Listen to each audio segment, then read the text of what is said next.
Há mais uma dificuldade para que as empresas criem jornada de trabalho fictício. Isso é causa, sim, de muitos processos e muitas atividades. Vale lembrar que o controle da jornada de trabalho pode ainda ser feito à mão com livros de pontos e também de forma mecânica com relógios de pontos.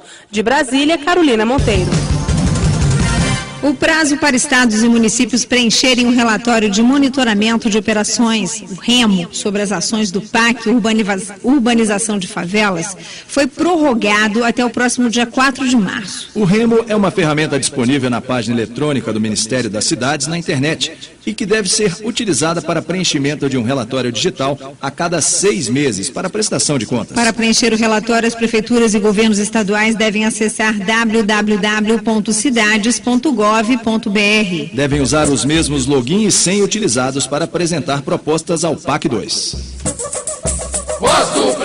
A lista dos aprovados na terceira chamada pelo Sistema de Seleção Unificada SISU foi divulgada nesse final de semana pelo Ministério da Educação. Os alunos devem comparecer às instituições de ensino para os quais foram selecionados nos dias 15 e 16 de fevereiro, amanhã e depois, para fazer a matrícula. A lista está em sisu.mec.gov.br. E os estudantes pré-selecionados em segunda chamada para receber uma bolsa do programa Universidade para Todos ProUni têm até a próxima quinta-feira, dia 17, para comparecer às instituições de ensino para comprovar as informações prestadas durante as inscrições. A lista dos documentos que devem ser apresentados está disponível em prouniportal.gov.br. Você ouviu hoje na Voz do Brasil. Novo FIES vai incluir estudantes de escolas técnicas. Remédios para diabetes e hipertensão começam a ser distribuídos de graça hoje nas farmácias populares. O governo reafirma a meta de aprovar no Congresso, na quarta-feira, o salário mínimo de R$ 545 para este ano. Esse foi o noticiário do Poder Executivo, uma produção da equipe de jornalismo da EBC Serviços. Quer sugerir uma reportagem sobre o Poder Executivo aqui na Voz do Brasil? Mande um e-mail para a gente para pauta ebcservicos@ebc.com.br. Voltamos amanhã, boa noite. Fique agora com as notícias do Poder Judiciário e do Congresso Nacional. Boa noite a todos e até amanhã.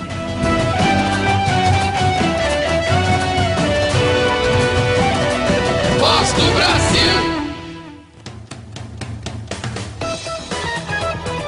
Você vai ouvir agora as notícias do Poder Judiciário.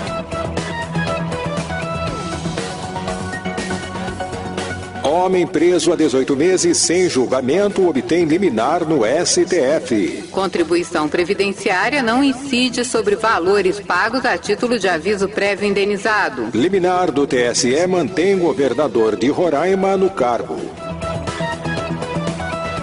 Boa noite. O ministro do Supremo Tribunal Federal, Celso de Mello, determinou liminarmente a imediata soltura de um homem preso preventivamente desde agosto de 2009, por ordem do juiz da 2ª Vara Criminal da comarca de Piracicaba, em São Paulo, sob acusação de tráfico de drogas e associação com o tráfico. A decisão estende a liberdade concedida pelo próprio ministro Celso de Mello em outro habeas corpus dado a uma mulher, denunciada juntamente com o homem e outros 13 corréus acusados do mesmo crime. Ao decidir, o ministro aceitou o argumento da defesa no sentido de que o homem estaria sofrendo constrangimento ilegal, já que se encontrava preso há 1 ano e meio sem que se tivesse encerrado a instrução do processo e sem que houvesse sequer um prazo previsível para que isso aconteça. A contribuição previdenciária não incide sobre indenização de aviso prévio. Os detalhes da decisão do STJ com Chico Abreu. A primeira turma do Superior Tribunal de Justiça negou o recurso da Fazenda Nacional contra as lojas Laurita no Paraná. No entendimento dos ministros, não deve haver contribuição previdenciária sobre indenização paga a trabalhador em aviso prévio, por não se tratar de verba salarial. A Fazenda defendeu a cobrança do tributo, alegando que ela não está incluída nas verbas isentas. Segundo o relator, ministro Teori Zavascki, o salário é o valor da remuneração. São os rendimentos destinados a retribuir o trabalho, o que não é o caso dessa verba específica. Por decisão da Justiça Federal no Rio Grande do Norte, a Caixa Econômica Federal terá de indenizar um cliente que ficou 2 horas esperando na fila. Repórter Ana Ruth Dantas. A Justiça Federal do Rio Grande do Norte condenou a Caixa Econômica Federal a pagar uma indenização por danos morais a um cliente que ficou 2 horas na fila esperando para sacar um benefício do Bolsa Família. A sentença foi do juiz federal Fábio Bezerra, da 7ª Vara do Rio Grande do Norte. Ele definiu que o banco pagará R$2.000 de indenização. O magistrado acolheu a denúncia e ressaltou que a lei municipal, editada em 2005, assegura que o cidadão só pode esperar no máximo 30 minutos na fila bancária. Liminar do TSE mantém governador de Roraima no cargo. Repórter Jair Cardoso. O ministro Arnaldo Versiani, do Tribunal Superior Eleitoral, concedeu liminar para manter no cargo o governador de Roraima, Anchieta Júnior, do PSDB, cassado pelo Tribunal Regional Eleitoral do Estado na última sexta-feira. Após cassar o diploma do governador por suposto uso indevido de uma rádio que seria da estrutura do Estado, a Corte Estadual determinou a diplomação do segundo colocado no pleito, Neudo Campos, do PP. A decisão vale até que a Corte Superior julgue o mérito do mandado de segurança. A defesa do governador protocolou um pedido de liminar em mandado de segurança na manhã desta segunda-feira, pedindo que fosse suspensa a imediata aplicação do acórdão até que a Corte Estadual analise eventuais recursos contra essa decisão. Entre outros argumentos, a defesa alega a ausência de proporcionalidade na aplicação da sanção de cassação de seu diploma. Além disso, sustenta que o TRE não apreciou todos os fundamentos levados à Corte. Por fim, alega ter direito de acessar o acórdão e ver julgado pela Corte Estadual eventual recurso contra a decisão. Em sua decisão, o ministro Versiani sustenta que a jurisprudência do tribunal tem decidido que a execução de decisão da Justiça Eleitoral deverá aguardar a respectiva publicação e eventual oposição de embargo de declaração.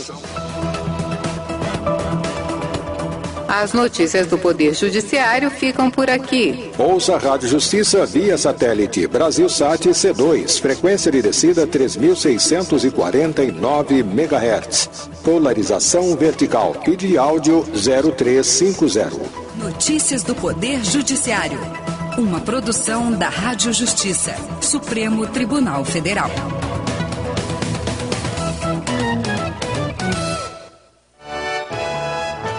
Salário mínimo e definição das comissões permanentes estão na agenda do Senado desta semana. Comissão especial sobre a reforma política inicia os trabalhos amanhã. Estes são os destaques de hoje do Jornal do Senado, que começa agora. Boa noite.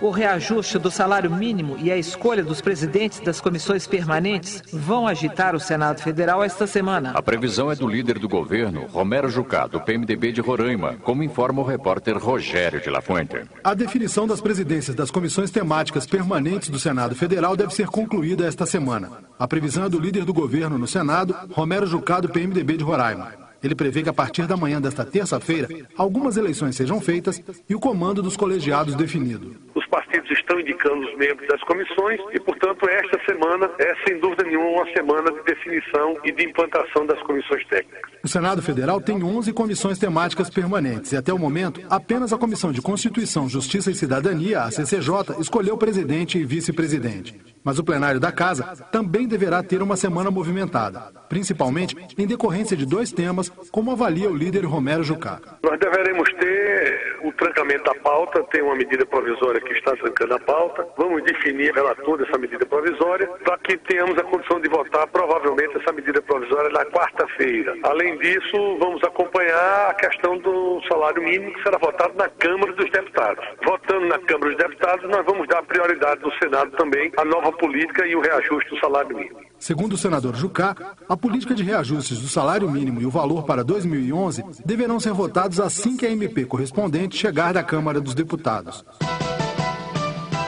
Está prevista para amanhã a instalação da comissão especial que vai debater a reforma política criada pelo presidente José Sarney. O senador Wellington Dias, do PT do Piauí, é um dos 11 membros da comissão, que tem prazo de 45 dias para apresentar uma proposta a ser votada em plenário. O Wellington Dias defende uma reforma que não tenha como objetivo apenas as próximas eleições. Fazer uma reforma pensando não na eleição de 2012, não na eleição de 2014, na eleição que qualquer um de nós aqui estejamos nos preparando, pensando em sermos candidatos, mas pensando em todas as gerações. Para o líder do PSB, senador Antônio Carlos Valadares, que também faz parte da comissão, alguns temas são obrigatórios. Ele cita o financiamento público de campanha, o fortalecimento dos partidos, o voto em lista fechada e a fidelidade partidária. Antônio Carlos Valadares entende que uma reforma política ampla poderá garantir mais legitimidade aos representantes do povo. Tem nos faltado, e aí me refiro à classe política em seu conjunto, determinação, vontade para cortar na própria carne, pondo de lado interesses pessoais e investindo em mudanças que resgatem a imagem e a credibilidade de nossa atividade. Não há democracia sem partidos, não basta, porém, que haja partidos. É preciso que exerçam interlocução efetiva com o povo, de onde emana a sua autoridade. E o senador Jaime Campos, do Democratas do Mato Grosso, defende a adoção de regras claras para o Instituto da Fidelidade Partidária, de forma a desestimular o uso eleitoreiro das legendas partidárias. Ele considera necessário um novo modelo de atuação parlamentar que assegure eficácia, ética e transparência, acabando com as artimanhas e manobras que desvirtuam a vontade das urnas. Não podemos complicar nossas consciências, permitindo que a vontade do povo continue sendo manipulado pela propaganda que se alvite, servil, subjuga pelas conveniências de momento, no quais das vezes ditadas pelo poder econômico em lugar das diretrizes programáticas ou dos clamores da cidadania. Já o senador Vital do Rego, do PMDB da Paraíba, torce para que desta vez a reforma saia do papel. Vital do Rego disse que há 4 anos, quando iniciou o mandato de deputado federal, a reforma política começou a ser discutida na Câmara, mas não avançou por causa de temas polêmicos. Entendemos que o momento é este, a hora é agora. A reforma política certamente contará com o apoio do PMDB, com o apoio de todos os integrantes da nossa bancada, para que a sociedade brasileira se sinta prestigiada e sintonizada com o sentimento nacional. O senador Renan Calheiros, do PMDB de Alagoas, elogiou o anúncio pela presidente Dilma Rousseff da redução dos juros do FIES para 3,4% ao ano e maior prazo de carência para os financiamentos. Renan Calheiros explicou que com essa mudança, o estudante universitário só começará a pagar o financiamento 1 ano e meio após concluir o curso. Ele destacou outras inovações do financiamento estudantil. O programa vai incluir alunos com renda de até um salário mínimo e meio. Antes, este segmento necessitava de uma burocracia infinita e até de fiadores. Agora, o governo será o fiador desses alunos mais carentes. Outra inovação vem do fato do aluno poder abater a dívida diretamente com o governo, caso ele opte em, por exemplo, ser professor da rede pública. E a decisão da presidente Dilma Rousseff de ampliar o acesso dos jovens ao ensino técnico foi elogiada pelo senador Ricardo Ferraço, do PMDB capixaba. Ele destacou que a economia está cada vez mais qualificada e competitiva, o que exige melhor formação e mais conhecimento dos jovens. Para Ricardo Ferraço, o Programa Nacional de Acesso à Escola, que o governo anunciará em breve, será um dos maiores programas sociais do país. A senadora Cátia Abreu, do Democratas do Tocantins, afirmou que a aprovação do projeto que altera o Código Florestal vai assegurar aos produtores rurais melhores condições para continuar trabalhando.